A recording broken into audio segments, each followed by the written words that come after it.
te whiawai le malumalu o te ului ai I se aso e langonai le anganga ma o tatalo ai o le mauta o le atua e ai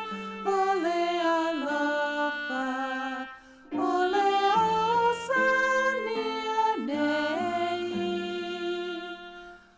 olo tiu te lea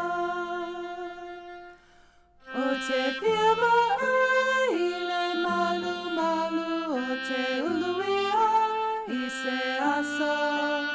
e